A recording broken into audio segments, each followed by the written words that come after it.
दोस्तों, घर, जमीन, मकान, संपत्ति वगैरह को लेकर सरकार जो है ना हमारे देश में एक नई व्यवस्था शुरू करने जा रही है। जाहिर सी बात है, या तो आपके नाम पर या आपके घर परिवार में आपके माता पिता मम्मी पापा के नाम पर जमीन, मकान, संपत्ति वगैरह कुछ न कुछ तो जरूर होगा ही होगा, राइट। ऐसे में आपको ये वीडियो ध्यान से पूरा देखते रहना चाहिए, क्योंकि अगले 1 साल के अंदर अंदर सरकार इस तरह की नई व्यवस्था करने जा रही है जिसमें आपके घर का भी आधार कार्ड बनाया जाएगा। दरअसल इस योजना का नाम है वन नेशन वन रजिस्ट्रेशन योजना। और घर का ही नहीं बनेगा आधार कार्ड, बल्कि आपकी जमीन का भी एक आधार नंबर होगा और जमीनों से संबंधित लड़ाई वगैरह भी खत्म होगी। एक क्लिक में आपको लैंड रिकॉर्ड की सारी जानकारी ऑनलाइन मिल जाएगी। क्या है ये पूरी योजना और इसमें आप पर क्या क्या प्रभाव पड़ेंगे, जानेंगे पूरी जानकारी इस 2 मिनट के वीडियो में। ध्यान से पूरा देखते रहिएगा मेरे साथ। दरअसल दोस्तों, आपको पता होगा आए दिन कई बार ऐसे भी कोर्ट कचहरी में मामले देखे जाते हैं जमीनों के विवाद को लेकर। कई लोग ऐसे होते हैं कि एक ही जमीन को अलग अलग जनों को बेच देते हैं या एक ही जमीन के कई अलग अलग मालिक बन जाते हैं और वाद विवाद लड़ाई पैदा हो जाती है, राइट। और ऐसे में इसी तरह की समस्याओं के समाधान के लिए सरकार एक नई व्यवस्था शुरू करने जा रही है अगले 1 साल के अंदर अंदर। कहने का मतलब अभी ये 2021 चल रहा है, ये तो जाने में है। फिर 2022 के बाद 2023 तक सरकार इस योजना को इंप्लीमेंट करने की प्लानिंग में है। आपके जमीन, संपत्ति,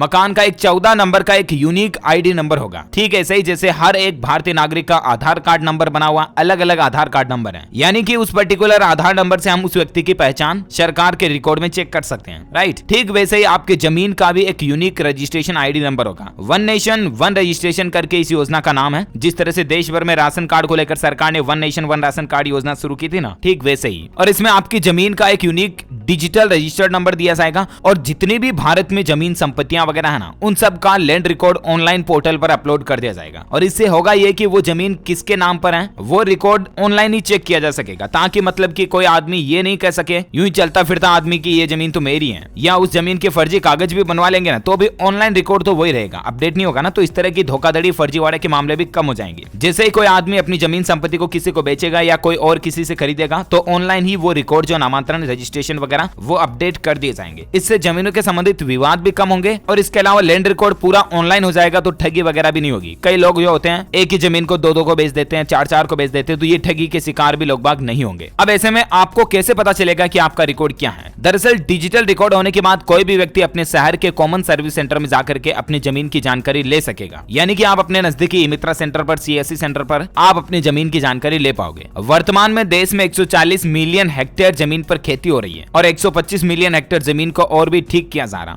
तो ये सब कुछ जमीन का यूनिक आईडी नंबर होगा। यूएल पिन करके ये नई व्यवस्था सरकार शुरू करने जा रही है। और ठीक इसी तरह से आपके मकान का, जो मकान में घर में आप रहते हो, उसका भी डिजिटलीकरण किया जाएगा। केंद्र सरकार का यह मुख्य उद्देश्य है कि साल 2023 तक जितने भी लैंड्स हैं उन सभी का रिकॉर्ड डिजिटल कर दिया जाए। अब सब कुछ लेखा जोखा जो है वो ऑनलाइन इंटरनेट के माध्यम से होगा। तो देखते हैं आगे और सरकार इस योजना को लेकर आम आदमी के लिए क्या कुछ नया अपडेट लेकर आती है। जो भी खबर आएगी मैं आपको बता दूंगा इसी चैनल DLS न्यूज के माध्यम से। और हाँ, वैसे इस योजना के बारे में आपका क्या ख्याल है मुझे नीचे कमेंट करके बताइएगा आपके विचार जरूर। वीडियो को लाइक और शेयर करके आप हमारे चैनल को भी सब्सक्राइब करके बेल आइकन जरूर दबा देना। Thank you, take care, goodbye, जय हिंद, जय भारत, वंदे मातरम।